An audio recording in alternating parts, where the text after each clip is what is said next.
Okay, here we have the pendant. This is a hidden ring pendant that is made from wood. I actually used two different kinds of wood, and you can kind of see the color variation there. We have a white maple, and then we have a yellow wood here. And the reason I did that is because the idea behind this ring box is that the ring will be placed in it, and then this will be given to the person unsuspecting of the ring being actually inside of it. And so I didn't want them to realize that there was a seam there and think that, well, maybe this opens up. And so I did the two different colors of wood so that if they do see a seam line in there, the seam line actually doesn't give it away the idea inside of it. Now, originally I was going to do a locking pin in this, but I found that actually when I was assembling it and doing all the sanding and buffing, that there's a double-sided tape that I use that actually works really brilliantly to keep this open. So the way that you're going to open it once you get it is if you look here, you'll see that there's a seam. Now the two back pieces are actually permanently connected together. The top piece is the one that actually comes apart.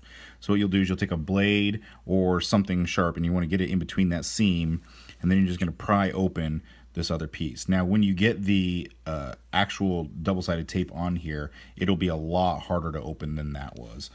I just don't have it in here because there's no sense in putting the really good adhesive on here just to kind of demo the box. So inside we have some area that's welled out. We actually have a black foam cushion in here so that when you do put the ring inside of it, it actually kind of hugs the foam there, so you don't get any kind of wiggle in there at all, which is a concern because obviously if you're giving this to somebody and they want it to wear it a lot and not know that the ring is inside there, you obviously don't want it to have any kind of jiggle. So you can hear that it doesn't make a sound, which is the idea here. You want it to be as tight as possible. Now you can see that the ring is in there, and again, the adhesive that I have in here isn't very strong right now. It's just residue left over. But what you'll do is I'll have it preloaded so that there'll be some adhesive on this side here, and you'll just remove the backer, and then when you're ready to put the ring in there, you put it in and you just lock it together, and you just want to make sure that the edges are nice and tight.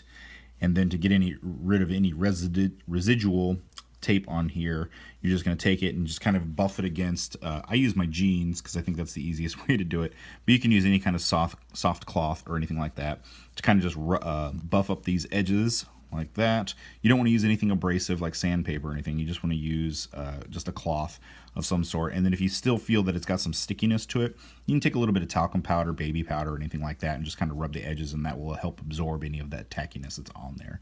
And then it's done. So it's got a nice little leather cord as well as a chain bracket that allows you to adjust the length of it. I tried it on my wife and she liked the length of it here, so it is somewhat adjustable. The design that's in here has actually been laser etched into it, and it's set in place with glue and a silver powder, and so that's what actually gives you the look of it, and it's nice and smooth and polished up on my polishing wheel. So there we have the wooden hidden ring box that will store the ring and will be a surprise down the line by Pulp Designs and Tinker Studios.